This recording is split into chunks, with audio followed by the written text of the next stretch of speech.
Okay, ma'am, crypto mining the ma'am bu amuk khana tara mokjari ma'am channel sibu han ba yeng bi boi ta di like subscribe share do wiram matung tab da amuk khana video no bathagat pagi mateng oi da mukta ko ma'am Facebook ki page su makhada picture ge dan Telegram ki link su makhada no picture ge ma'am ko any akang khang da badum ta na ba lo ya ga ni ko ma'am ko ado ma'am ngasi di khoi gi Athene mining gi oi ba khoi gi beginner gi oi na hai da re ko yam question ji yam toina hange khoi gi beginner gi oi ba du mam tang khoi gi hairiba FC sinaba yaribra haibadi matam leiriba leitabra kamai tawni sidi airdrop ka manaba manadabra haibna chingbatuni ko in taktoja hairiba FC samna haibada kida mongda matam leiba leitaba kasu thodokba leitebako hojigi oinadi ko hojigi oinadi monda time limit kari kram da pide just kogi mining app amani ko mining app ta kogi cloud mining type tani mongse aduga kai haini koina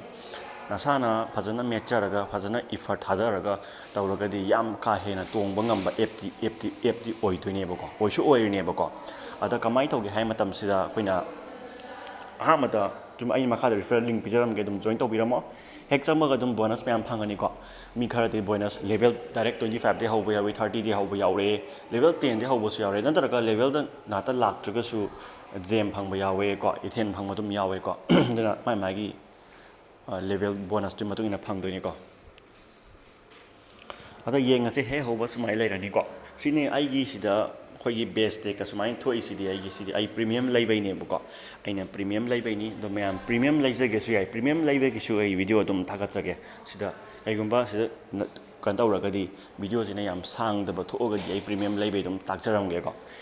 once nangna gem je sumai tawraga strict je sumai dum collect tawdoi ni ko nomage sidagi ju ama collect tawba yarani then aduga mining da sango mining sanga your node simelo your node simelo sida mu collect tawba mu sumai yarane bako hajana na tap tawjage su ka su kaide ko ado tap tawbase monda unlimited tap oidoni oiraga su nang phone da tap tawdo phone hang tawrakani bako ram yam chawdragadi ko ana tap tawbasu yam kana suggest tawning de aina ko si laire ko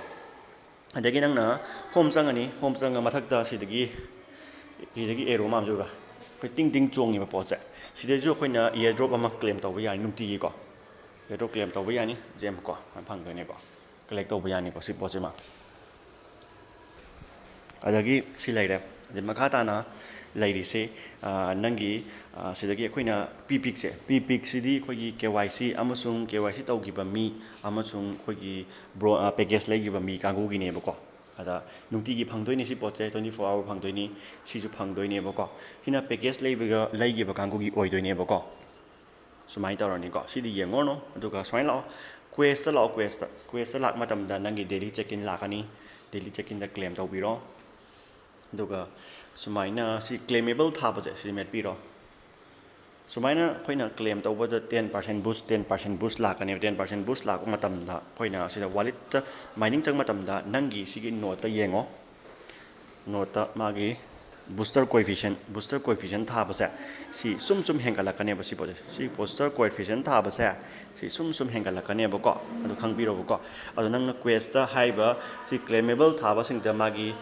hengat pasing de si boost kumba si sum sing de na khallaga tawdawne ba ko yare ko sima ade friend circle gi nang sida list bire ko a hairiba potsi nangi wallet ta yengasi wallet ta igi gem si leire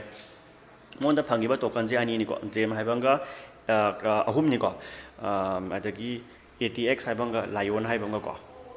sumaina phangdoi ni ko poche ko sumaina phangbasida nangna ATX di moigi asang moigi masagi neru token ne ATX ne ba hojik ether scan ai ngarang video da yaugiba Athene scan haije Athene scan ji thogla ga di any magi transition tawbasi Athene scan sida nangi loi wallet se loi yeng ya doine ba paisa kyam thagi changi chapki khotki khaise ko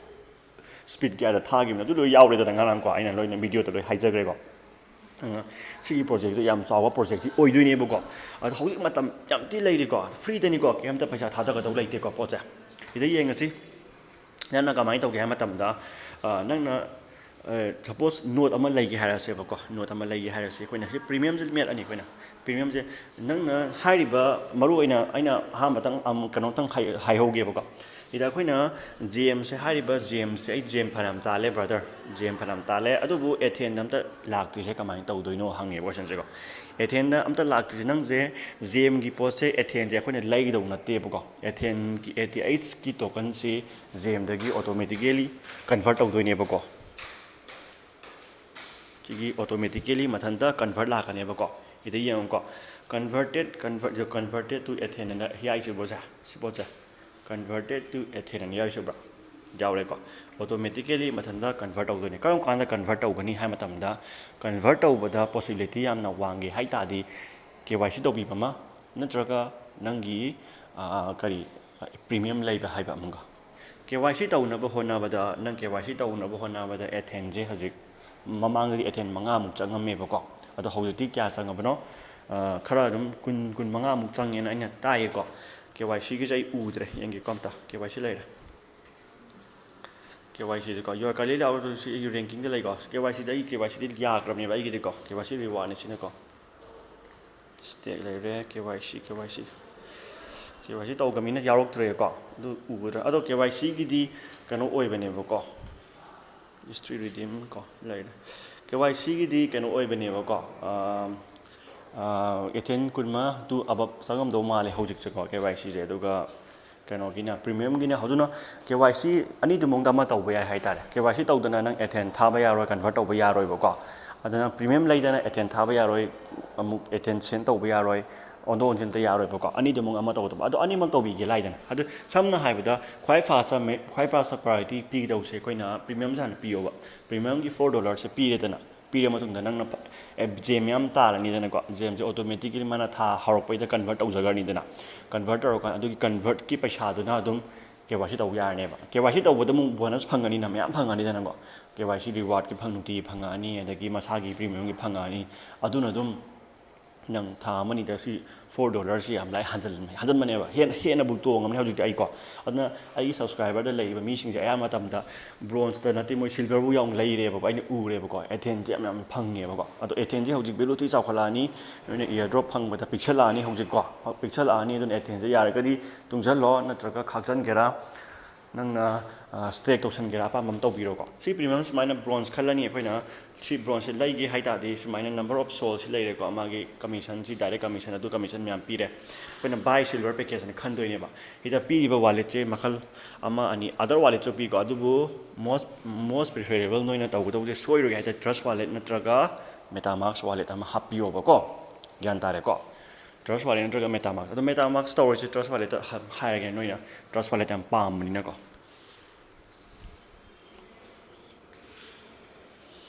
ꯑꯗ ꯑꯩꯒꯤ pin ꯆꯪꯉꯒꯦ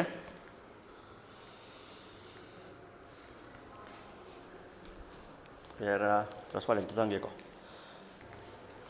okay ꯁꯤ ꯂꯩꯔꯦꯀꯣ ꯇ꯭ꯔꯁ ꯋꯥꯂꯦꯠꯀꯤ ꯃꯥꯏ ꯁꯛꯐꯝ ꯁꯤ ꯂꯩꯔꯦꯀꯣ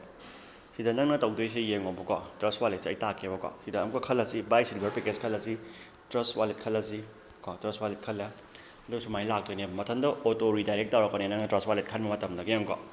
silver package ꯅꯪꯅ ꯁꯤꯒꯤ ꯄꯣꯠꯁꯦ ꯅꯪꯅ ꯁꯝꯗꯣꯏꯅꯦꯕ ꯀꯅꯦꯛ ꯁꯧꯗꯣꯏꯅꯦꯕꯀꯣ ꯀꯅꯦꯛ ꯇ꯭ꯔꯁ ꯋꯥꯂꯦꯠ ꯇꯧꯔꯅꯦ ꯁꯨꯃꯥꯏꯅꯀꯣ ꯑꯗꯨꯝ ꯌꯥꯝ ꯃꯨꯟꯅ ꯇꯥꯕꯤꯌꯨꯀꯣ ꯑꯗꯨꯝ ꯌꯦꯡꯉꯨꯀꯣ ꯑꯗꯨꯝ ꯈꯪꯉꯅꯤꯀꯣ ꯁꯤꯜꯚꯔ ꯕ꯭ꯔꯣꯟꯖ ꯂꯩꯔꯦꯀꯣ ꯁꯨꯃꯥꯏꯅ ꯑꯩꯈꯣꯏꯅ ꯒꯦꯠꯁꯦ ꯈꯟꯗꯣꯏꯅꯦꯕ ꯒꯦꯠ ꯈꯟꯗꯣꯏꯅꯦꯕꯀꯣ $28 ꯒꯦꯠ ꯅꯥꯎ ꯈꯜꯂꯁꯦꯕꯀꯣ ꯒꯦꯠ ꯅꯥꯎ ꯈꯜꯂꯁꯦ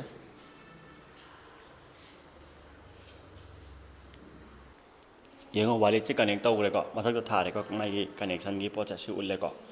ꯌꯥꯔꯦꯀꯣ ꯋꯥꯂꯦꯠ ꯀꯅꯦꯛ ꯇꯧꯈ꯭ꯔꯦꯀꯣ ꯋꯥꯂꯦꯠ ꯀꯅꯦꯛ ꯇꯧꯔꯒ ꯁꯤ ꯎꯔꯒꯗꯤ ꯑꯣꯀꯦ ꯇꯥꯔꯦꯀꯣ ꯁꯨꯃꯥꯏꯅ ꯆꯤꯡꯈꯠꯂꯣ ꯑꯗꯨꯒ ꯁꯤꯜꯚꯔ ꯄꯦꯀꯦꯖꯁꯦ ꯑꯩꯈꯣꯏꯅ ꯒꯦꯠ ꯅꯥꯎ ꯈꯜꯂꯅꯦꯕꯀꯣ ꯒꯦꯠ ꯅꯥꯎ ꯈꯜꯂꯅꯤ ꯅꯦꯠꯋꯥꯛꯁꯦ ꯈꯤꯇꯪ ꯅꯨꯡꯉꯥꯏꯇꯕ ꯃꯥꯜꯂꯦꯀꯣ ꯄꯣꯠꯁꯦ ꯌꯥꯒꯗꯕꯅꯦ ꯁꯤ ꯄꯣꯠꯁꯦ ꯐꯔꯦ ꯅꯦꯠꯋꯥꯛꯁꯦ ꯈꯤꯇꯪ ꯅꯨꯡꯉꯥꯏꯇꯦꯀꯣ ꯑꯗꯣ ꯑꯩꯅ ꯁ꯭ꯇꯦꯞꯇꯣ ꯍꯥꯏꯖꯔꯝꯃꯒꯦ ꯅꯪꯅ ꯇ꯭ꯔꯁ ꯋꯥꯂꯦꯠ ꯆꯪꯉꯦꯀꯣ ꯇ꯭ꯔꯁ ꯋꯥꯂꯦꯠꯇ ꯂꯩꯔ ꯃꯇꯝꯗ ꯅꯪꯅ BNBꯗ ꯄꯩꯁꯥ ꯈꯔ ꯍꯥꯞꯄ ꯊꯝꯃꯣꯕ BNBꯗ ꯃꯤꯅꯤꯃꯝ $1 ꯌꯧꯗ꯭ꯔꯃꯛꯁꯨ BNBꯗ $0.5ꯒꯤ ꯍꯤꯁꯥꯞꯇ ꯍꯥꯞꯄ ꯊꯝꯃꯣ ꯅꯝꯕꯔ 1 ꯄꯣꯏꯟꯠꯇꯀꯣ ꯅꯝꯕꯔ 2ꯗ ꯅꯪꯅ ꯇꯧꯒꯗꯧꯁꯦ ꯑꯩꯈꯣꯏꯅ ꯔꯤꯁꯤꯞ ꯍꯥꯏꯔꯒ ꯅꯪꯅ ꯇꯧꯗꯣꯏꯁꯦ USDTꯅ ꯅꯝꯃꯣꯕ USDTꯗ BNB USDT ꯂꯩꯗꯥꯏꯅꯦ BNB ꯁ꯭ꯃꯥꯔꯠ ꯆꯦꯟ BNB USDTꯁꯦ ꯁꯤꯗ ꯄꯩꯁꯥꯁꯦ ꯅꯪꯅ $5ꯁꯨ ꯍꯥꯞꯄ ꯊꯝꯃꯣꯕꯀꯣ ꯑꯗꯨꯒ ꯍꯧꯖꯤꯛꯀꯤ ꯄ꯭ꯔꯣꯁꯦꯁꯇꯣ ꯇꯧꯕꯤꯔꯣ ꯇꯧꯔꯒ ꯑꯗꯨꯝ ꯆꯪꯕ ꯃꯇꯝꯗ ꯍꯧꯖꯤꯛꯀꯤ ꯄ꯭ꯔꯣꯁꯦꯁꯇꯣ ꯇꯧꯕ ꯃꯇꯝꯗ ꯑꯗꯨꯝ ꯌꯥꯔꯅꯤ ꯁꯝꯅ ꯍꯥꯏꯕꯗꯀꯣ ꯐꯠ ꯂꯥꯎ ꯊꯣꯛꯂꯛꯑꯗꯤ ꯐꯕ ꯅꯦꯠꯋꯥꯛꯁꯦ ꯅꯨꯡꯉꯥꯏꯇꯦꯕ ꯇꯧꯔꯤꯁꯦ ꯗꯥꯏꯔꯦꯛ ꯒꯦꯠ ꯅꯥꯎ ꯅꯦꯠꯋꯥꯛꯁꯦ ꯌꯥꯝ ꯅꯨꯡꯉꯥꯏꯇꯦ ꯁꯤ ꯂꯩ ꯁꯨꯃꯥꯏꯅ ꯇꯧꯒꯗꯕ ꯁꯤ ꯂꯩꯔꯦ ꯐꯠ ꯂꯥꯎ ꯑꯁꯤ ꯑꯣꯟꯊꯣꯛꯂꯝꯃꯦ ꯍꯥꯏꯁꯦ ꯗꯥꯏꯃꯟ ꯄꯦꯀꯦꯖ ꯁꯨꯃꯥꯏꯅ ꯈꯜꯂꯣꯀꯣ silver package single account of email ꯑꯅ ꯈꯜꯂꯅꯤ ꯑꯦꯀꯥꯎꯟꯗꯣ ꯅꯪꯒꯤ ꯏꯃꯦꯜꯗꯣ ꯅꯪꯒꯤ ꯂꯤꯡ ꯇꯧꯕ ꯏꯃꯦꯜꯗ ꯈꯜꯂꯒ ꯕꯥꯏ ꯄ꯭ꯔꯤꯃꯤꯌꯝ ꯈꯜꯂꯅꯤꯀꯣ confirm the payment of silver ꯄꯦꯀꯦꯖꯅ ꯍꯥꯏꯔꯅꯤ ꯕꯥꯏ ꯍꯥꯏꯔꯒ ꯁꯤꯜꯚꯔ ꯑꯣꯏꯔꯒꯅ 28 ꯍꯥꯞ ꯇꯥꯔꯦꯅꯀꯣ ꯕꯥꯏ ꯍꯥꯏꯔꯒ ꯕꯥꯏ ꯃꯦꯠꯂꯅꯤ ꯅꯪꯒꯤ ꯏꯃꯦꯜꯗ ꯀꯟꯐꯥꯔꯃꯦꯁꯟ ꯑꯃ ꯂꯥꯛꯑꯅꯤ ꯂꯥꯛꯑꯒ ꯑꯗꯨꯝ ꯑꯣꯇꯣꯃꯦꯇꯤꯀꯦꯂꯤ ꯃꯊꯟꯇ ꯄꯩꯁꯥ ꯀꯛꯈ꯭ꯔꯅꯦꯕ ꯒ꯭ꯌꯥꯟ ꯇꯥꯔꯦꯀꯣ ꯑꯗꯨꯃꯥꯏꯅ ꯇꯧꯔꯒ ꯅꯪꯅ ꯑꯗꯨ ꯑꯣꯏꯇꯥꯔꯗꯤ ꯁꯤ ꯁꯤꯜꯚꯔ ꯄꯦꯀꯦꯖꯀꯤ ꯐꯪꯉꯤꯕ ꯃꯥꯒꯤ ꯕꯦꯅꯤꯐꯤꯠꯁꯦ ꯌꯦꯡꯉꯣꯀꯣ ꯁꯤꯜꯚꯔ ꯄꯦꯀꯦꯖꯀꯤ ꯐꯪꯉꯤ ꯕꯦꯅꯤꯐꯤꯠꯁꯦ ꯌꯦꯡꯉꯣꯀꯣ ꯏꯟꯀ꯭ꯔꯤꯖ ꯗ ꯕꯨꯁꯇꯔ ꯕꯥꯏ 4,000 ꯀꯣ ꯑꯗꯒꯤ ꯏꯁꯇꯤꯃꯦꯠ ꯄ꯭ꯔꯣꯐꯤꯠ ꯁꯦꯌꯔꯤꯡ ꯑꯗꯒꯤ ꯑꯦꯊꯦꯟ ꯑꯦꯕ꯭ꯔꯤ ꯃꯟꯊ ꯀꯣ ꯕꯦꯅꯤꯐꯤꯠ ꯑꯣꯐ ꯑꯦꯊꯦꯟ every month direct referral commission ꯅꯣ KYC ꯔꯤꯀ꯭ꯋꯥꯏꯔꯃꯦꯟ ꯍꯥꯏꯁꯦ ꯐ꯭रीडꯝ ꯇꯨ ꯂꯣꯗ ꯑꯦꯛꯁꯦꯁ ꯁꯨꯃꯥꯏꯅ ꯇꯧꯔꯒ ꯃꯌꯥꯝ ꯁꯤꯖꯤꯟꯅꯕ ꯌꯥꯔꯅꯦꯕꯀꯣ ꯒ꯭ꯌꯥꯟ ꯇꯥꯔꯦꯀꯣ ꯁꯨꯃꯥꯏꯅ ꯇꯧꯔꯒ ꯌꯥꯔꯅꯤ ꯄꯣꯠꯁꯤꯡꯁꯦ ꯑꯗꯨꯒ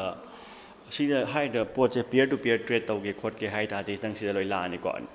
ꯀꯥꯏ ꯆꯠꯈ꯭ꯔꯦ ꯀꯍꯥ ꯆꯂꯥ ꯒꯌꯥ ꯄꯤꯌꯔ ꯇꯨ ꯄꯤꯌꯔ ꯇ꯭ꯔꯦꯗ ꯔꯤꯚꯤꯅ꯭ꯌू ꯂꯩꯔꯦ ꯂꯦꯟꯗꯤꯡ ꯁꯤꯅ ꯂꯦꯟꯗꯤꯡ ꯑꯃꯁꯨꯡ ꯕꯣꯔꯣꯋꯤꯡꯗ ꯅꯪꯒꯤ ꯄꯩꯁꯥꯗꯣ ꯄꯨꯍꯟꯕꯒꯤ ꯋꯥꯅꯤꯀꯣ ꯑꯗꯨꯒꯤ ꯋꯥꯅꯦ ꯄꯤꯌꯔ ꯇꯨ ꯄꯤꯌꯔ ꯇ꯭ꯔꯦꯗꯇꯣ ꯁꯤꯗ ꯌꯥꯎꯕꯅꯤꯅꯦ ecosystem investment communication mining peer to peer ꯇ꯭ꯔꯦꯗꯁꯦ ꯁꯤꯂꯩꯗꯣ P2P ꯁꯤ ꯂꯩꯔꯦꯀꯣ P2Pꯗ ꯁꯤꯁꯇꯦꯝꯗ ꯅꯪꯒꯤ ꯑꯦꯊꯦꯟ ꯌꯣꯟꯕ ꯈꯣꯠꯄ ꯂꯩꯕ ꯌꯣꯟꯊꯣꯛꯄ ꯑꯦꯚ꯭ꯔꯤꯊꯤꯡ ꯌꯥꯗꯣꯏꯅꯤꯀꯣ ꯁꯤꯗ ꯏꯚꯟ ꯄꯥꯏꯒꯤ ꯄꯣꯠꯇꯨꯁꯨ ꯂꯣꯏ ꯌꯥꯗꯣꯏꯅꯤꯀꯣ ꯁꯤꯅꯤ ꯑꯦꯊꯦꯟꯒꯤ ꯕꯤꯒꯤꯅꯔꯁꯤꯡꯒꯤ ꯑꯅꯧꯕ ꯑꯞꯗꯦꯠ ꯍꯥꯏꯁꯦꯀꯣ ꯃꯌꯥꯝ ꯖꯣꯏꯟ ꯇꯧꯕꯤꯔꯝꯃꯣ ꯁꯕꯁꯀ꯭ꯔꯥꯏꯕ ꯂꯥꯏꯛ ꯁꯤꯌꯔ ꯇꯧꯕꯤꯔꯝꯃꯣ ꯃꯌꯥꯝ ꯑꯩꯅ ꯏꯟꯁꯇꯥꯁꯨ ꯍꯥꯡꯕꯅꯦ ꯏꯟꯁꯇꯥꯁꯨ ꯑꯝꯇ ꯍꯥꯡꯕꯤꯌꯣꯅꯀꯣ ꯏꯟꯁꯇꯥꯗꯤ ꯐꯣꯇꯣ ꯀꯩꯀꯥ ꯂꯣꯏꯅ ꯊꯥꯒꯠꯄꯅꯦ ꯏꯟꯁꯇꯥꯁꯨ ꯃꯌꯥꯝ ꯏꯟꯁꯇꯥ ꯖꯣꯏꯟ ꯇꯧꯕꯤꯗꯕꯁꯤꯡ ꯇꯧꯁꯟꯕꯤꯔꯝꯃꯣ ꯃꯌꯥꯝ ꯏꯟꯁꯇꯥꯗꯁꯨ ꯀꯣ ꯑꯗꯣ ꯃꯌꯥꯝ ꯍꯣꯔꯦꯟ ꯚꯤꯗꯤꯑꯣ ꯑꯃ ꯊꯥꯒꯠꯆꯔꯛꯀꯦ ꯍꯣꯔꯦꯟ ꯑꯗꯨꯒꯤ ꯚꯤꯗꯤꯑꯣꯗꯨꯅ ꯃꯌꯥꯝꯒꯤ ꯒꯤꯐ ꯑꯋꯦꯗꯣ ꯑꯣꯏꯔꯁꯤꯀꯣ ꯑꯗꯨꯒ ꯃꯌꯥꯝ ꯇꯦꯂꯤꯒ꯭ꯔꯥꯝꯁꯨ 1K ꯁꯨꯍꯟꯕꯤꯔꯣ ꯁꯨꯔꯀꯥꯟꯗ ꯑꯩꯈꯣꯏꯁꯦ ꯌꯥꯝ ꯆꯥꯎꯕ ꯑꯩꯈꯣꯏꯒꯤ ꯒꯤꯐ ꯑꯋꯦ ꯑꯃ ꯇꯧꯔꯁꯤ ꯇꯦꯂꯤꯒ꯭ꯔꯥꯝꯒꯤ ꯑꯣꯏꯅꯁꯨꯀꯣ ꯀꯨꯏꯔꯔꯣꯏ ꯇꯦꯂꯤꯒ꯭ꯔꯥꯝꯗ ꯇꯧꯁꯜꯂꯛꯑꯅꯤ ꯒꯤꯐ ꯑꯋꯦꯀꯣ ꯒꯤꯐ ꯑꯋꯦ ꯉꯥꯛ ꯇꯧꯔ ꯂꯣꯏꯔꯦ ꯃꯌꯥꯝ ꯐꯔꯦ ꯃꯌꯥꯝ ꯂꯣꯏꯁꯤꯟꯖꯔꯒꯦ ꯚꯤꯗꯤꯑꯣꯁꯦ ꯌꯥꯝ ꯁꯥꯡꯒꯅꯤ ꯃꯌꯥꯝ thank you and good night